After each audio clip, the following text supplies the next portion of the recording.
Moin YouTube. Okay, I got coffee, I got a snack. We're taking another day trip. Today we will visit two small towns not too far from Hamburg. The first is literally called the City of Luck, and the other once hosted a man who would go on to be the king of the French.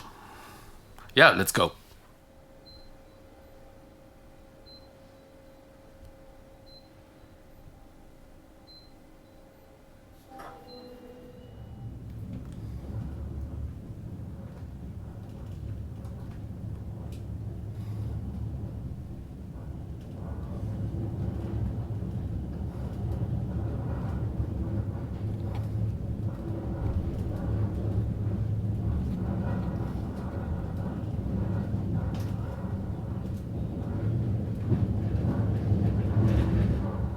So the announcements on this train are only in German, but the toilet that is out of order tells people so in German and English every time someone tries to use it. I am not a train nerd, but this one right here is really nice. It's a Swiss model called Flirt, which stands for Fast, Light, Innovative Regional Train. And what's striking is how quiet it is and also how fast it can accelerate when leaving a station and still keeping things comfortable for the passengers. Wow, I like it.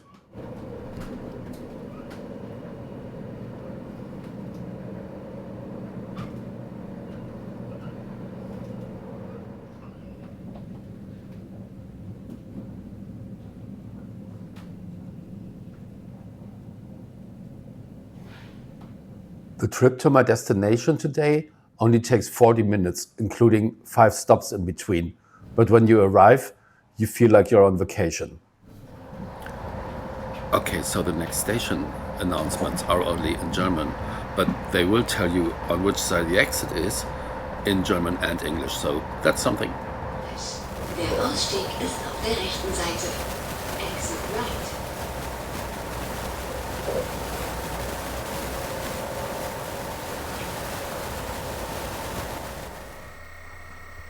The train stops at a place with a name that feels like a promise. Glückstadt. City of Luck. But luck is a strange thing. It doesn't shout. It doesn't glitter.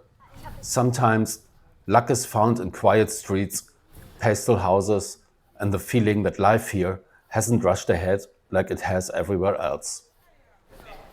Glückstadt doesn't have the grandeur of Hamburg or the hustle of a port city anymore. Instead, it's the kind of town where every street feels like a shortcut to the past. A past that still lives in the gables, the cobblestones, and the way the locals move as if time is not their enemy. I'm starting my walk on Große Kremper Straße, the main line into the heart of the old town. A street that's more about faces than shop fronts, where bakeries share space with small shops, and the smell of fresh bread and salty air reminds you that the Elbe isn't far away.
At the end of the street lies the market square, Glückstadt's living room. A place to start and maybe the first place where luck might show itself, if you know where to look.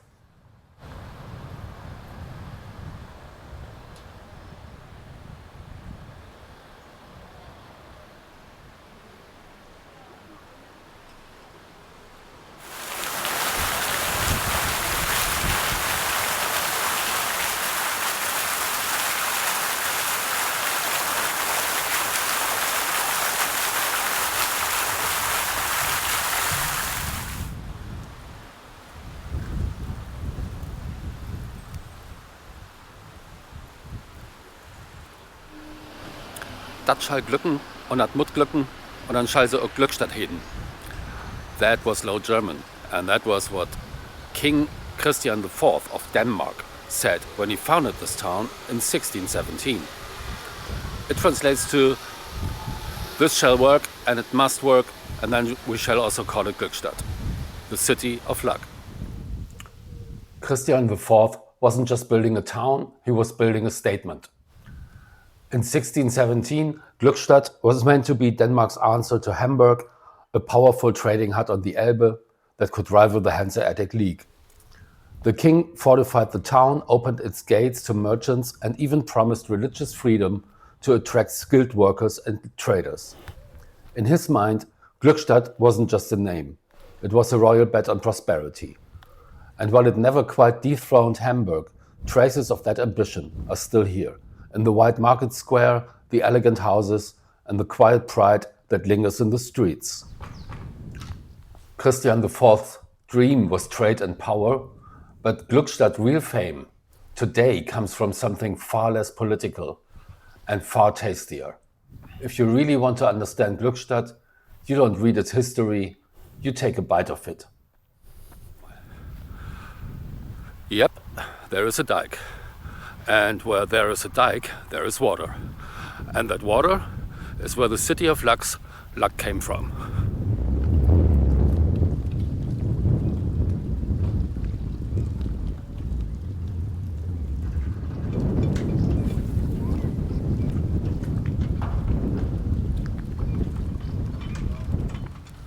So Glückstadt is located right on the river Elbe, and it has a harbor. Because of this harbor, Glückstadt has always been a fishing and trading hub. But in the late 1800s, there was something else.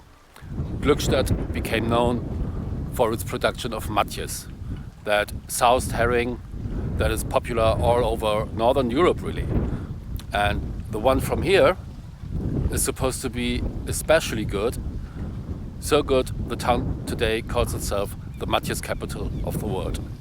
And of course, we'll try that.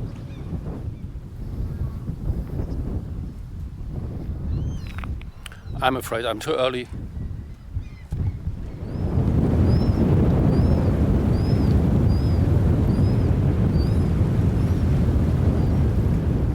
So, the GoPro has a very wide angle lens, so I'm not sure how well you could see that. But that ferry in the background, it connects Glückstadt to Wischhafen on the other side of the river in the state of Lower Saxony, saving motorists a detour of about 150 kilometers.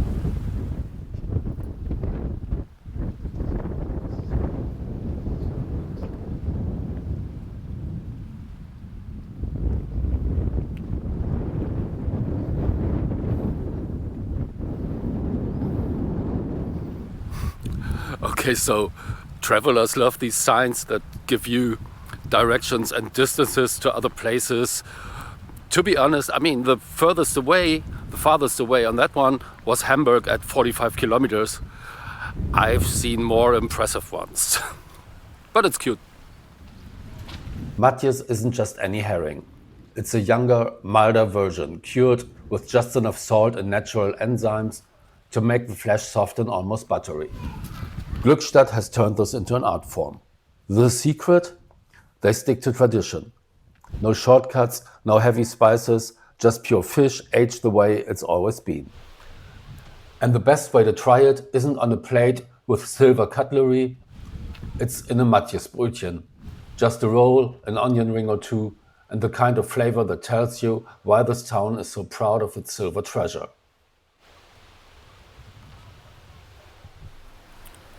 So Glückstadt was founded by a Danish king, and it remained under Danish rule for almost 250 years, which you really can see in the whole vibe and architecture still even today.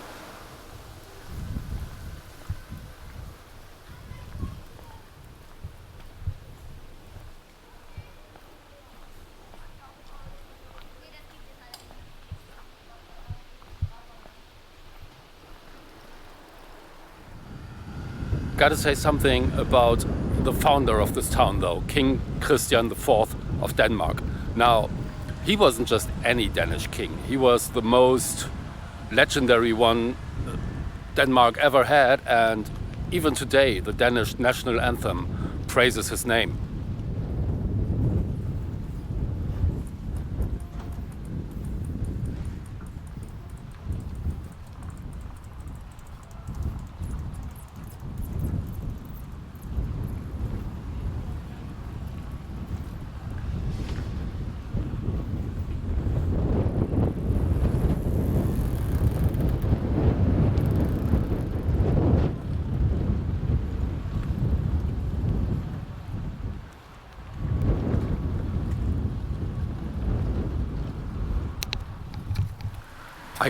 I gotta say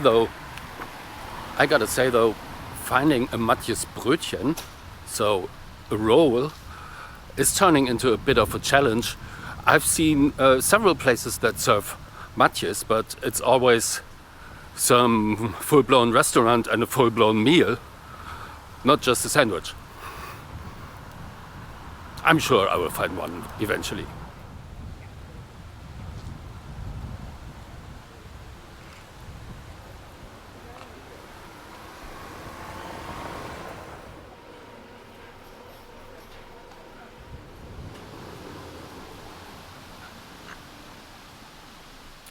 So yes, challenge completed.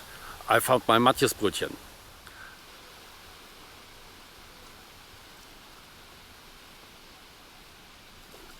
It's definitely with more frills that you usually get in Hamburg, and because often, oh wait.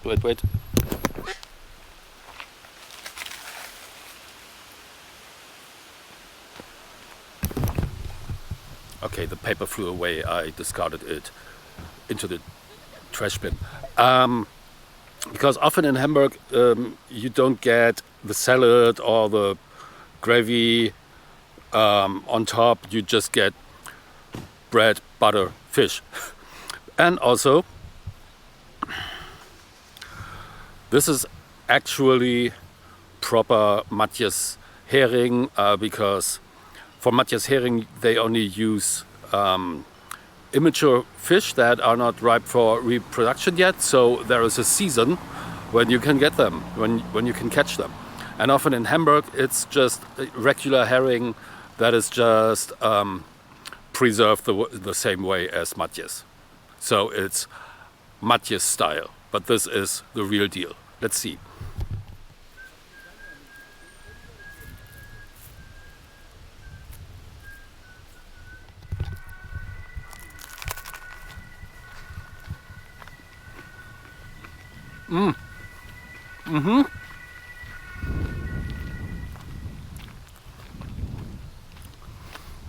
This is so good. The gravy on that roll is actually made with cream, apples, and onions, which is so-called Matjes Hausfrauenart, housewife style, if you want. And it's a traditional way to prepare that here in the north of Germany. But it's usually a full meal, not a sandwich like this. So having that on a sandwich is quite something. And it's super yummy. So fresh. Okay, I am back at the station. And there is my ride.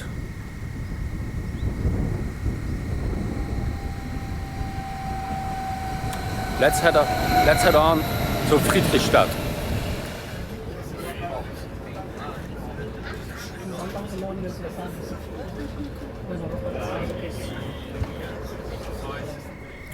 Okay, so I need to switch to a different train here in Itzehoe, and that train that got me here was packed, and a lot of those folks were wearing heavy metal outfits, and that's because just next weekend, in a village close to here, the Wacken festival, Wacken Open Air, the largest heavy metal festival in the world, will go down again.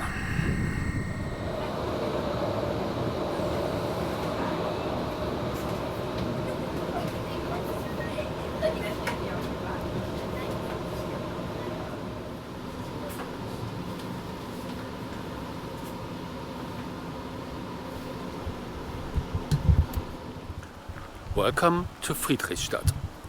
Founded in 1621, so just 4 years after Glückstadt, by Duke Friedrich III.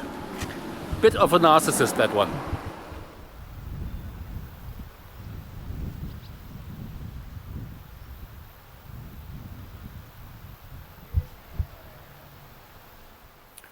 Friedrichstadt was founded at almost the exact same time as Glückstadt, but while Glückstadt, the city of luck, really deserved that name, you could call Friedrichstadt a bit like the city of not as much luck.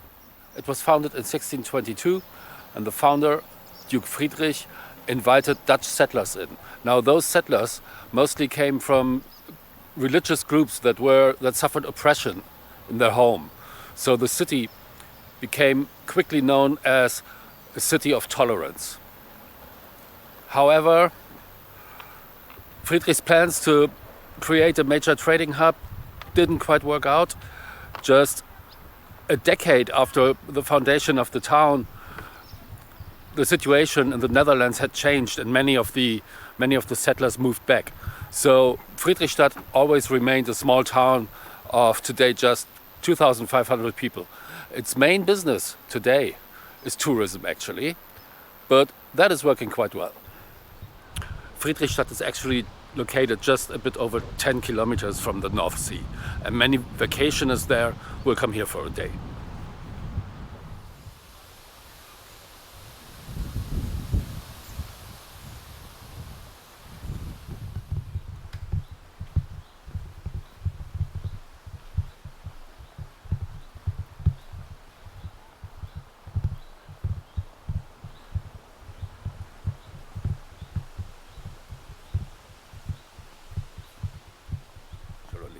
Friedrichstadt didn't grow naturally. It was all planned out by Friedrich III. And because he wanted to attract Dutch settlers, those plans included urban canals. While there are planned towns that are even older in Germany, I think Friedrichstadt has got to be one of the more charming ones.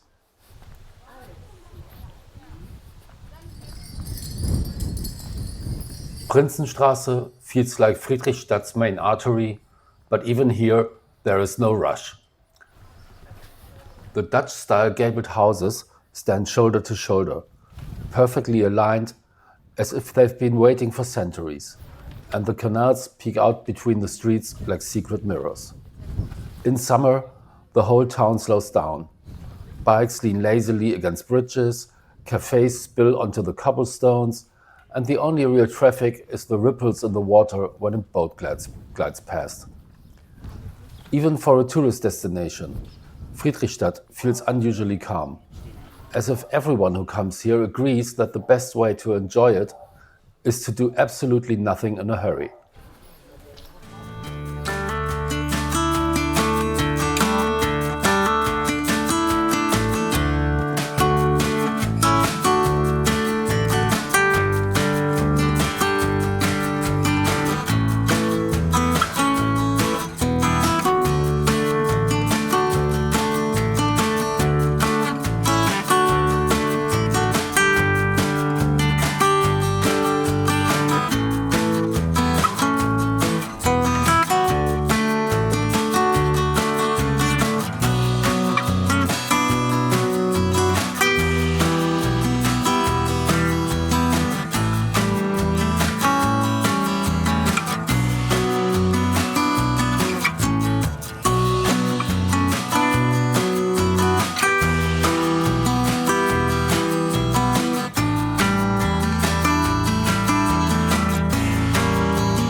The canals of Friedrichstadt are more than just pretty water.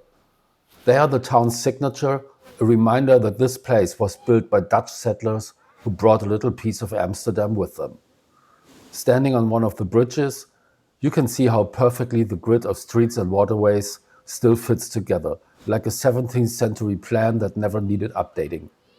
It feels less like a tourist attraction and more like a small secret the world hasn't quite discovered yet.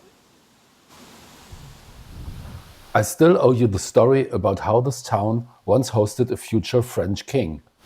In 1796, Friedrichstadt became an unlikely refuge for Louis-Philippe of Orléans, the man who would later rule France as the citizen king. At the time, he was on the run from the chaos of the French Revolution and hiding under the humble name de Vries. For a few quiet months, he lived here in the upper floor of the Neberhaus, working as a house teacher. A king in waiting, blending into the calm of this Dutch-inspired town. It's strange to think that someone who would shape France's history once walked these same quiet canals, just another foreigner looking for safety.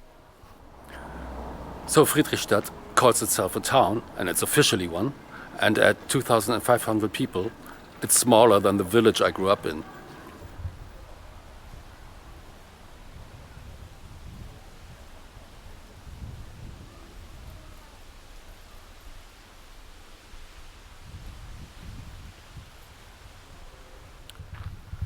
That is Friedrichstadt.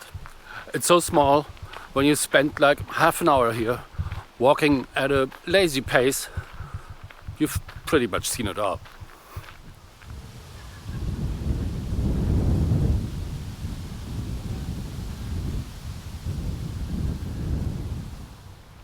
Now, don't get me wrong, it's super cute, and if you're roughly in the area, it's totally worth a detour to come here and spend a while here. There's not super much to see, but it's just nice to hang around and soak up the vibes, the Dutch vibes. Okay, I am back at the station waiting for my train that should be here in just a few minutes, and then it's another train ride for almost 2 hours back to Hamburg. That wraps up today's day trip. I really enjoyed these two cute little towns. Glückstadt being my absolute favorite of today. Really loved it there. I hope you enjoyed it too, and I hope to see you around for the next day trip or walk or whatever. Have a lovely day and see you soon.